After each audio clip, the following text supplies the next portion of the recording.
a senhora, doutora, se esses casos já eram publicados na imprensa, e a senhora disse que só sabe a partir de 2019, sendo responsável, titular da área previdenciária, como foi que, apesar de estar na imprensa, a senhora não sabia que isso acontecia no INSS antes disso, pessoalmente? Nós temos conhecimento através dos relatos dos nossos assistidos. A senhora disse antes, em resposta ao relator, que pessoalmente a senhora só soube dos descontos a partir de 2019. Gravei bem essa palavra. Pessoalmente. O que significa pessoalmente? Significa dentro da defensoria? Atendimento. A senhora nunca leu as matérias da imprensa antes? Claro, a senhora não conhecia as matérias da imprensa? Conhecia as matérias. Então a senhora sabe que antes de 2019 também acontecia esse tipo de roubo? Sei. Ah, bom. Então, a minha resposta foi em relação quando eu atuei. Tá bem, porque isso não estava claro. A senhora disse pessoalmente, eu sei a partir de 2019, mas a senhora tinha conhecimento, então, pessoalmente também, fora da sua atuação? Sim. Diretamente relacionado à atividade funcional, que na imprensa já saía esse tipo de matéria. Tinha conhecimento. Isso é importante, fique claro, senhor presidente, senhor relator, porque eu gostaria de saber também se, apesar de saber ter envolvimento pessoal desde 2019 a 2023, quando a senhora não era coordenadora, eu tenho certeza que a senhora levou para o seu superior o conhecimento dessas atividades em 2019 e 2023, correto? Eu atuei em favor de pessoas assistidas e tomei as medidas extrajudiciais ou judiciais. Mas eu me pergunto se levou ao coordenador pelo seguinte, porque quando a senhora foi coordenadora, a senhora tomou ação e decidiu fazer parte, inclusive, do grupo de trabalho e ir atrás desse escândalo. Mas antes disso, a senhora não era coordenadora e havia um coordenador. Gostaria de saber quem é o coordenador, ou quem foi. Não me recordo, tem que ser solicitada essa informação. A senhora não sabe quem era o seu coordenador? Não era o meu coordenador. Não era. Como é que funciona, então? Esclarecendo que nós temos independência funcional. O coordenador da Câmara de Coordenação e Revisão Previdenciária, ele não tem nenhuma ingerência em relação ao Defensor Público Federal. Mas você, a senhora tendo independência funcional, a senhora acha que a senhora não tem obrigação de levar para essa pessoa uma informação que a senhora já conhecia desde 2019 dentro da instituição como defensora pública? Não. A senhora não tinha obrigação de levar a essa pessoa essa informação. Eu discordo. Eu acho que a independência funcional não pode ser utilizada para blindar um superior e prejudicar aqueles que estão sendo lesados. A senhora não concorda? Eu acho que o que deve ser esclarecido é como são as atribuições dentro da Defensoria Pública da União. Não, mas isso está muito... Eu não teria que relatar nenhum. Mas eu sou deputado federal e aqui são senadores aqui, nós todos sabemos a legislação, inclusive nós fazemos a legislação. Então, isso não seria prevaricação? Não. A senhora não informar o coordenador da área de que dentro da sua área de atuação estão acontecendo roubos e apesar de pessoalmente, repito aqui, me ajuda o senador Rogério Marinho, pessoalmente a senhora sabia dos casos, mas não informou o coordenador, não sabe nem quem era. Não me recordo quem era o coordenador no momento. Mas a senhora não acha que é prevaricação? Não. As respostas que a senhora está dando desde o início me passam a ser respostas muito viciadas e de proteção. A senhora foi blindada, a senhora teve um direcionamento para fazer tipos de respostas. Não sou filiada. Não se encontrou com nenhum deputado federal, com nenhum senador, nenhum deputado em nenhum momento. Nenhum senador. Doutora, se a senhora defendeu pessoalmente algum dos lesados do INSS na sua história como defensora pública da União? Pessoalmente? Pessoalmente, sim. Como advogada? Não, como defensora pública. Como defensora federal, pública, exato, mas como advogado ou procurador dessa pessoa. Sim, atuei em alguns casos. E como é a reação dessas pessoas diante do roubo que, para elas, faz uma diferença enorme? De 30, 50, 100 reais nos seus benefícios são pequenos.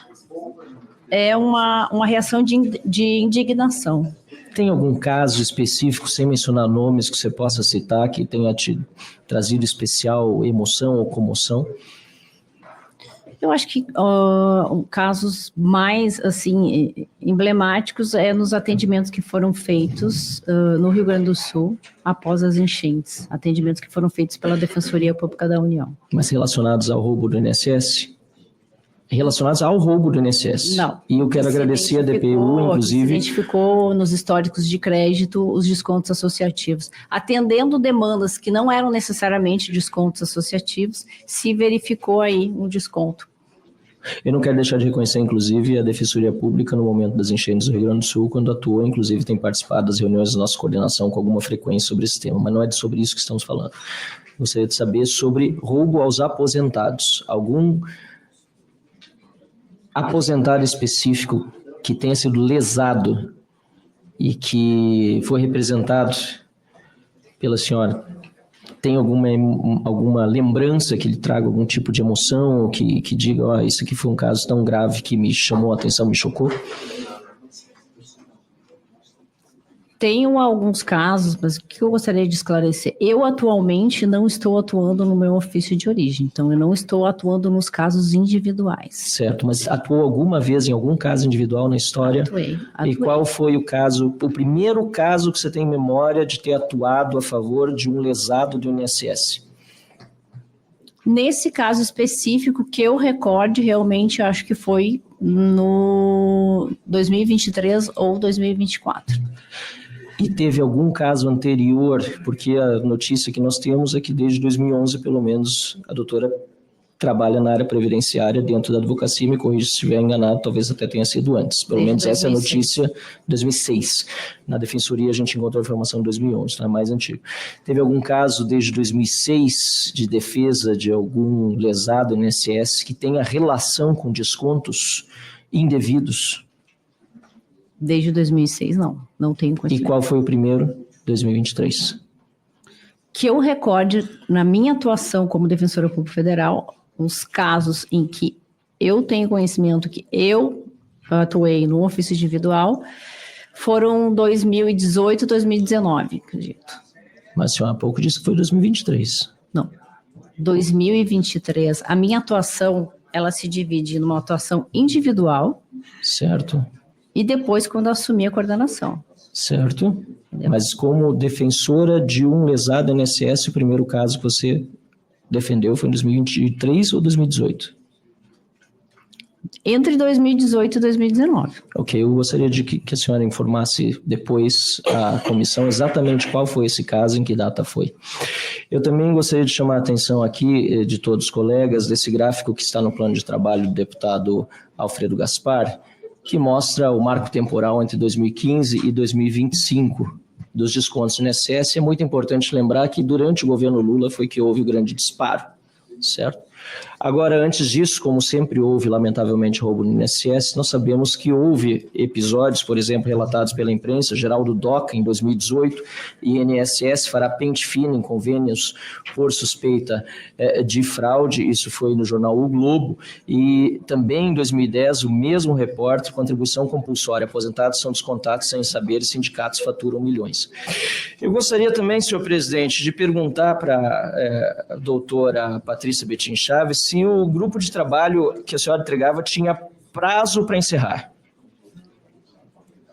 O GTI? Isso. Inicialmente não tinha prazo para encerramento. E por que o Ministério Público Federal decidiu encerrar logo depois de acontecer a operação sem desconto?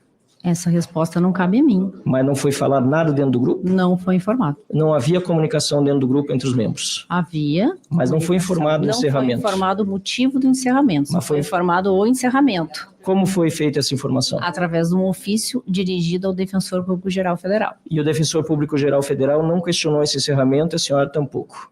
Não achou estranho? Não solicitou prorrogação? Não disse, olha, a situação está tão quente aí, está todo mundo falando nesse assunto, a gente precisa continuar investigando, gente, isso é um absurdo. Vamos encerrar, a senhora não fez nada nesse sentido. Esse grupo foi criado pelo Ministério Público Federal.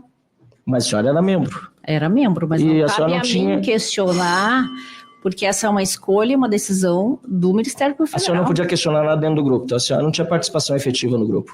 Tinha participação efetiva no grupo. Mas como é que um participante efetivo não pode questionar a decisão do seu coordenador? Não cabia a mim questionar. Não podia fazer nenhuma pergunta a ele? Poderia fazer a pergunta, então, mas o grupo poderia questionar. É criado pelo Ministério Público Federal. Mas são duas coisas exatamente idênticas. Fazer pergunta ou questionar é a mesma coisa. Então, a senhora poderia ter questionado o coordenador, mas a senhora preferiu não questionar. Preferiu que o grupo encerrasse sem que a Defensoria Pública da União se manifestasse. E a senhora diz que a DPU não é órgão de controle, mas a DPU ajuiza uma série de ações civis públicas, emite recomendações sobre políticas públicas, e eu te pergunto, por que a DPU não ajuizou nenhuma ação civil pública para afastar a cúpula do INSS ou até mesmo para tomar medidas mais drásticas para que o INSS adotasse providências quanto à implantação da biometria? Última pergunta, por favor. Essa pergunta final. Eu gostaria de saber se a DPU... Desculpa, presidente, só pela interrupção, vou repetir para ficar bem claro.